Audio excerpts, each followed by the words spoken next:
I'm Joeita, and this is The Pulse. Recently, when I was bored, I Googled disability and sexuality. Here are some of the auto-generated questions that popped up. Are people with disabilities asexual? Do people with disabilities always live alone? How does a disability impact your relationship?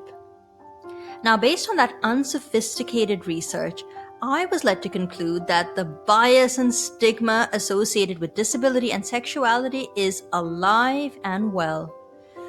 And in that context, when you factor in the role of parents or other caregivers who have their own perceptions, including, I would imagine, a desire to keep their children with disabilities safe, the question of disability and sexuality becomes a real hornet's nest. Now, you know from listening to the show that I've always maintained that people with disabilities are equally entitled to the breadth of nurturing human relationships, including sexual relationships, and should be thought of as sexual citizens in their own right. Today, we discuss disability, sexuality, and caregivers. It's time to put your finger on the pulse.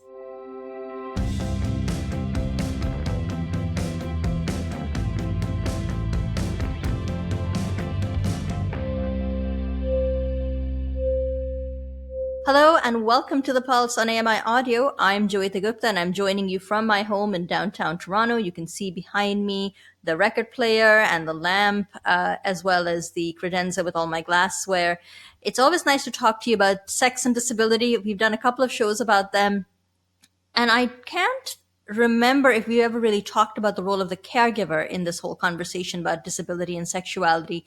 There are so many interesting questions that arise in my mind when we think about where a caregiver comes in, especially when we're dealing with young people with disabilities and the questions that they understandably have about sex, sexuality, and gender identity. To help me unpack some of those questions, I'm joined by a peer educator from Venus Envy, which is a shop that's based in Ottawa and also in Halifax. I believe we've had some folks from Venus Envy on the show before, but my guest today is Rachele Manett, who is also the creator of That Sex Show, which airs on AMI TV. And Rachele is joining me today because, amongst other things, she is she's delivering a workshop and holding some space at the Holland Bloorview Rehab Hospital in Toronto, where it's providing an opportunity for caregivers of people with disabilities to ask some of those questions that they have about how to have conversations with their young, charges or their young kids about sex, sexuality, and gender. Rachele, hello and welcome to The Pulse. I'm really glad you could drop in and so you can chat a little bit about the workshop that you have at Holland Bloorview, but also chat in broader terms about some of the work that you're doing nowadays. Yeah, thanks for having me. I'm super excited to be here. I've listened and watched a couple of the shows, so I'm really stoked to be on it. Oh, awesome. I'm really happy when people say they listen to the show. That cheers me up considerably.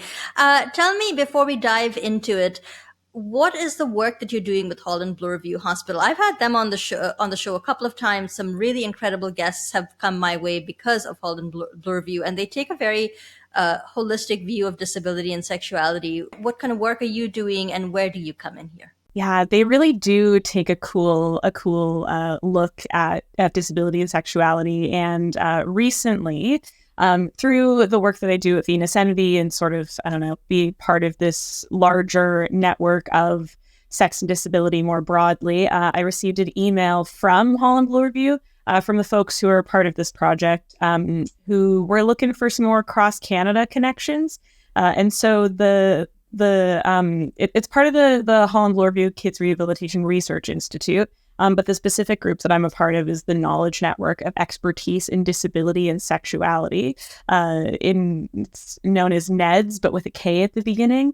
And that is sort of the larger group that I'm a part of now, sort of newly. I think this started about, I want to say 6 to 8 months ago. And since then, I've gotten to talk to a whole bunch of people across Canada who work in disability and sex in some way. There's a lot of, it mostly seems so far like it's about resource sharing and trying to pool resources together, because in disability work, I find we're so siloed in a lot of ways at healthcare in general.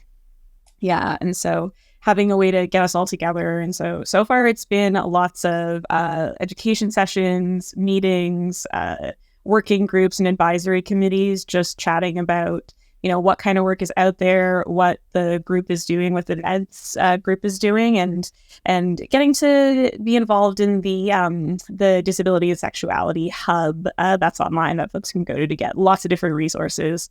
So yeah, it's been pretty cool. It's nice to connect with people who are doing similar work, to chat about the gaps that we have in our knowledge and what we can do to lessen some of those gaps. You're facilitating a conversation as part of this broader work on disability, sexuality, and the role of the caregiver. Where did that idea come from? Yeah, well, when I first sort of got started with this group, they had, started opening up their education sessions and their seminar sessions to the larger public. It used to be sort of more kept in the group specifically, and now they're opening it to be larger. And they were, we were trying to figure out what I should come to talk about. It's so vast, the world of disability and sexuality. And they were saying that people had questions that, caregivers and support workers and parents and healthcare providers were, feeling stuck or feeling like they didn't know where to ask questions. And sometimes just like showing up and offering a space to ask those questions is how those questions get answered. And so we decided, based on the work that I do and how many different kinds of people I get to chat with, it made the most sense to sort of open this up to be a big group discussion, essentially. So, doing a very little presentation on the kind of work I tend to do, how I got involved in the work, and then, what kind of questions I can maybe answer, and then just open the floor to whoever wants to ask questions. Why do you think there are so many questions? Is it just the discomfort that maybe not all parents, but I would say many parents feel in discussing sex and sexuality with their kids, or is there something else that's going on there? I think there's a handful of things that are going on. I think part of it is that discomfort, and that discomfort makes sense. Sex is something that we really make an effort to avoid talking about in our society for a variety of reasons. And, because of that, like not a lot of these parents and caregivers have gotten sex ed. I didn't really get formalized sex ed until I went out and looked for it in my university years. And most of it came from Venus Envy. And that's why I found out about that and why I wanted to do that work. But, in terms of formalized education systems, there's not a lot of opportunity for that. And so it makes sense that anyone who didn't get some sex ed is going to feel a bit uncomfortable and unsure. And then on top of that, adding in, disability and, what some might consider like a vulnerable population, it just makes it so much more uncomfortable. People are afraid of doing something wrong or saying something harmful. And, we want to keep people safe, of course, especially if you're a caregiver of someone or if you are someone who works in healthcare. The whole thing is to not do harm. We're supposed to keep people safe and care for people. But not having the conversation, in my opinion, doesn't offer care. It just sets people up to make bigger mistakes or to do things that could have been avoided with some education and with some conversation. Do you think there's a perception, like I said, that Google search that I did off the top, and that people with disabilities or young people with disabilities don't really have questions about sex or sexuality because, let's face it, that because they're disabled, they're also asexual. Do you think there's a little bit of that happening as well? Absolutely. And, I really like to use the terminology like desexualized. As a society, we have desexualized people with disabilities because there's lots of people with disabilities who also identify as asexual. And that is a completely valid and like wonderful identity. But because of that misunderstanding, there tends to be a lot of pushback both from the asexual and non-disabled community and from disabled communities who really want to be sexual and want to have more conversations about it. And then we have a whole group of people who don't have, a place to go in a community to call their community. But yeah, definitely there is this desexualizing of people with disabilities. And that comes from so many places. I think a major one is not seeing disabled people as sexual beings from media, from marketing, things like that. but also, the infantilization of people with disabilities. And in that, we also forget that like youth have sexualities. It may look different from, what my sexuality might look like. And perhaps it's not as largely explored, but regardless, we first of all have to stop infantilizing people with disabilities. And also we have to recognize that young people have sexualities regardless. The other thing is with, depending on the nature of the disability, the person might be living in a group home, or they might have an attendant or a caregiver of some kind who's in very close proximity to the person with a disability, helping them with toileting and dressing in the morning. When you think about that reality, how does that intersect the questions of sex and sexuality? I mean, if one is a parent and they're on the one hand trying to set up these systems for caregiving, is there a relationship between setting up those systems of caregiving while also having a conversation about sex and sexuality and intimacy and boundaries and consent and things like that? Absolutely. And I think that, yeah, like in that setting up of the caregiving system, and I think honestly from like a training perspective, when people come to learn how to be PSWs or personal support workers or caregivers in general, that education should include some form of sexuality. I can understand why there's a discomfort and sometimes a pushback from caregivers to be involved in a client's sexuality. But I think if we sort of got to the training piece and the education, and that is a little bit of the work that I do sometimes, where people who are doing that work also need to have some sex education, and then they'll be more comfortable, hopefully, and better able to support people with that aspect of themselves in the same way that they might support in any activity of daily living or any like leisure activity. My background's in recreation therapy. I'm always thinking about leisure and recreation and what people do for fun, and sex is a part of that. And so if we can focus on that piece of it, of like maybe someone considers this an activity of daily living, and so maybe it can fit into that scope somewhere there. Or maybe it's, well, we help people have fun, we help people experience pleasure in some way. Why can't sex be a part of that? But I think it has to sort of start right from the top, and those conversations have to happen during hiring processes, during training processes. If that didn't get to happen, how do we address it later on down the road? How do we have those conversations that can be uncomfortable? My husband was relating to me that when he was much younger and was in summer camp, they came across a copy of Our Body, Ourselves, which is sort of the feminist manifesto for women taking charge of their own sexuality, and they fell upon it quite voraciously.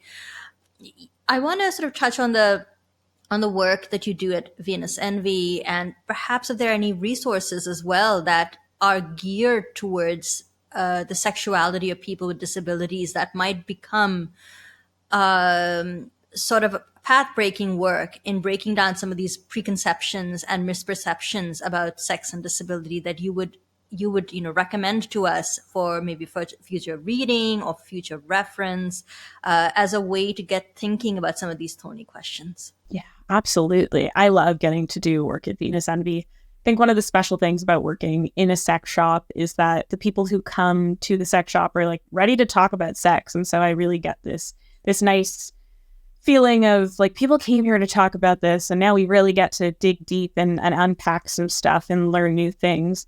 One of the main things that I do at Venus Envy is the coordination of all of our more formal education pieces. So my official sort of title there is the education coordinator. And so anytime we want to do workshops or like lectures or sort of more like public facing things, I am the one who organizes all of it. Sometimes I facilitate it. Sometimes I'm sort of working tech in the background.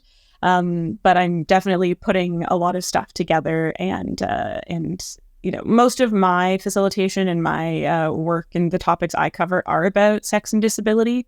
But we have lots of different things: consent education and kink education, relationship sort of stuff. We talk about a lot of different stuff. And one of the things that I've been trying to sort of make sure is present at Venus Envy is that accessibility piece. So whether it's, around like cost of workshops, we have lots of different ways to access it with different pricing structures and, can always be reached out to if cost is still a barrier. I also have made it so that all of the workshops we do in person are also hybrid, so people can access from anywhere. And then, we love to do the online workshops, and that's fun as well. And then sometimes we'll get contracted out to different organizations, and whenever it's a disability organization, usually I take that on. But that's one way that we're sort of offering some education. And personally, I really like a workshop. I like something where people get to talk and chat as a resource, because I'm not a big reader. And I was less of a reader. I started to read a little bit more, but I just find that sometimes when things are written down and lots of wording and stuff, it can be really hard to navigate. And not like, for me, one of the things about creating comfort around sexuality is actually discussing it. And when you sit and read a book by yourself or listen to something that has already been recorded, you don't get to participate in the conversation. And one of my favorite things is getting to answer those questions and having those more participatory conversations and things like that. But we do have some cool books, I will say. Some of them are people who are disabled, who have written about their own experiences and how they've sort of come to their own sexuality. We have a handful of books on neurodivergence and sexuality, on how that is impacted by race, what else? We have this book that's called Queerly Autistic, and it's about a person specifically who is talking about their own experience with navigating those identities together. And how they impact each other. And, I'm trying to think of specific ones right now. We have a little graphic novel that's called The Ultimate Guide to Sex and Disability, and it's written and illustrated by someone who is disabled.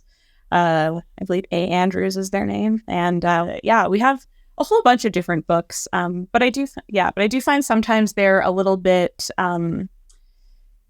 we use a lot of, people write a lot of writing, and they use a lot of metaphors and things. And I do find that from an access standpoint, I feel really strongly about just talking about the thing as it is. None of these flowery metaphors and things like that. Let's say the thing we mean when we want to say the thing that we mean, Yes, it's true. I mean, sometimes it's funny because if you read a book that was set in the Victorian period, they'll talk about intimacies as a as a euphemism for sex, and they'll have all of these little roundabout ways of talking about sex, and you think, oh gosh, that was then and this is now, but really we haven't really come that far. I mean, people still feel shy about talking about sex. What about something like sex toys or condoms and things like that? Is there some scope to have a conversation about things like that with parents and with caregivers, especially if someone is young and they might have questions about what these things are and how to use them? Or is this something that is best left to the young person to figure out on their own? I think it depends on the young person. I feel very strongly about, involving anyone who that person is comfortable with in the conversation about toys and safer sex supplies and things like that. In my family, we were pretty open about that. We have conversations about my work all the time. And sometimes we're at the breakfast table and I'm like, does anyone want to hear 10 fun facts about lube? And the conversation just happens. But I also know that would be not a thing that happens at other people's breakfast tables.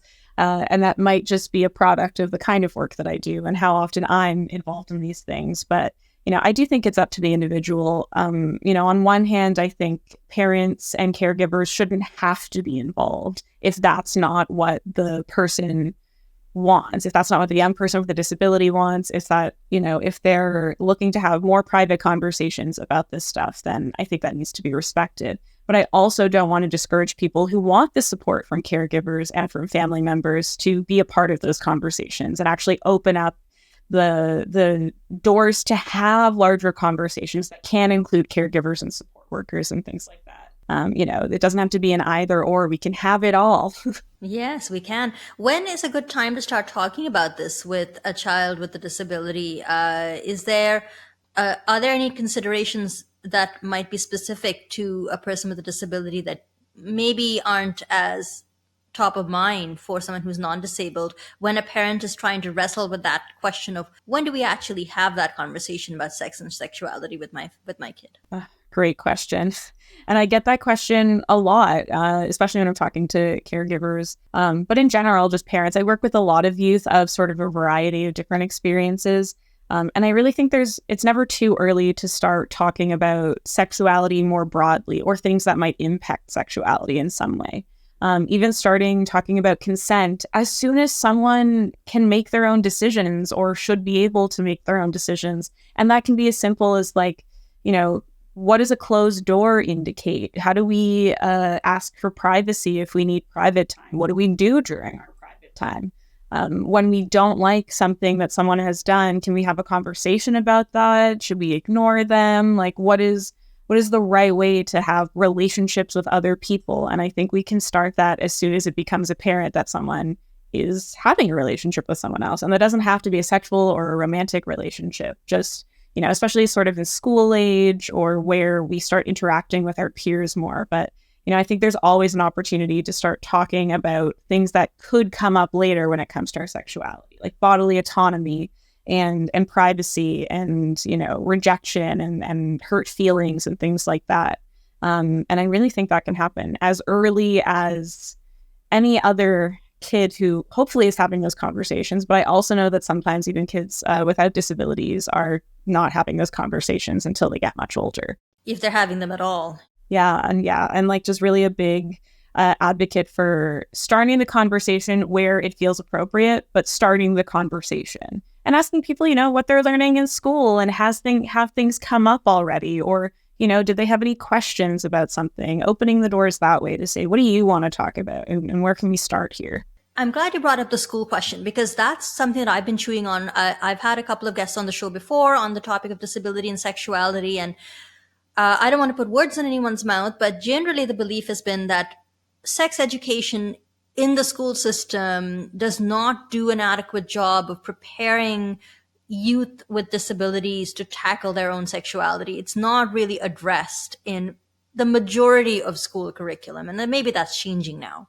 But do you think that in the absence of that, if you work with my assumption, in the absence of adequate preparation and sex education from school, do you think there's more pressure on parents and caregivers to do something that they might feel is better addressed in a classroom or by a teacher in an educational setting? Yeah, that's a really interesting question. The pressure that comes from it. I think that, caregivers and parents of disabled youth have probably a lot of different pressures on them of, what they're supposed to be doing and what people think. And, I think those trickle in from a lot of ableism, realistically. I think so many things stem from ableism, how we feel we're supposed to act and what we're supposed to do and how people should be navigating the world. But yeah, I think when it comes to sex ed, I mean, having been a part of some sex ed in certain school systems and some curriculum development and overhaul, I would say the sex ed in schools is not meeting a lot of people's needs. And I think there's a lot of pressure on a lot of different parents of, youth who are coming out as queer and trans or youth that are racialized or, and of course, youth with disabilities. And then if you're a youth who experiences all of those intersections, like sex ed is probably not going to cut it for you. But I really don't think it's cutting it for a lot of people. And so I'm almost, I always feel disappointed in the school systems and the lack of education and the lack of, especially sort of comprehensive sex education. But on one hand, it also excites me that there's so much more that we can do. I feel sort of excited about being able to, if we start with nothing, we can kind of take it wherever we want, versus if we start with a lot of myths and biases, we have to unpack those before we can teach and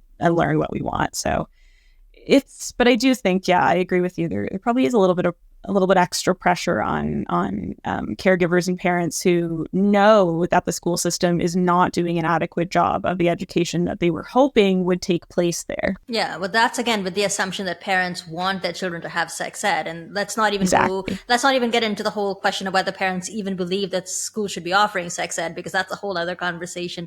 If you had to leave us with a bit of advice for the caregiver or the parent of a child or youth with a disability, when it comes to sex ed or, how to have conversations about sex, sexuality, and gender identity, what would be your most pressing piece of advice? Oh, I love that question. And it's similar to the advice that I give any person who's exploring their sexuality. And it really is to cut yourself some slack. This is not something that we were given education for. It's not something we were prepped and primed for. We're all just doing our best. And I think that sometimes when we put too much pressure on ourselves, we end up, forgetting to take certain things into consideration, or to, we get too nervous to say anything in the first place. And if we just, take a deep breath and say, I'm doing my best and I will find the resources when I can. And those resources, they do exist. They're out there. We just have to be able to parse through them and ask the questions that we were afraid to ask. But, cut yourself some slack. It's a hard world out there and we're doing our best. All right. Well, on that happy note, we'll have to leave it there. Rachele, thank you very much for speaking to me today. Thanks for having me. It was a pleasure. There goes Rachele Manett, who is the creator of That Sex Show, which airs on AMI TV, and also works at Venus Envy, a sex shop in Halifax with a branch in Ottawa, having a conversation with some parents and caregivers about how to address questions about sex, sexuality, and gender identity with children and youth with disabilities. It was so great having Rachele on the show. And as I said to her before, it really felt like time flies by on these interviews. And I looked up and I said, oh my goodness, it's been 25 minutes. So I do have to wrap it up. If you have any feedback for us, you can always find us on in a couple of different ways. You can write us feedback@ami.ca if you want to write an email. Find us on X, formerly Twitter, @AMI Audio. Use the hashtag PulseAMI. If you feel like giving us a call, you can do that as well at 1-866-509-4545. That's 1-866-509-4545. Don't forget to leave permission to play the audio on the program. And also, if you are watching this on YouTube or listening to the podcast, don't forget to click on the little bell and to subscribe, however you might be, wanting to subscribe so that you can be notified about future episodes. Leave your comments down below. I do try to respond to comments when I see them, and I'd love to have some interaction with you and hear your thoughts and ideas and questions. So again, don't be shy about reaching out with some feedback about the show, about the guests, about me. We'd love to hear from you. The technical producer for the show is Mark Aflalo. Jordan Steves is sitting in for Mark today, of course, and is also the show's editor. Ryan Delahanty is the coordinator for AMI Audio Podcasts. Andy Frank is the manager for AMI Audio. And I've been your host, Joeita Gupta. Thanks so much for listening.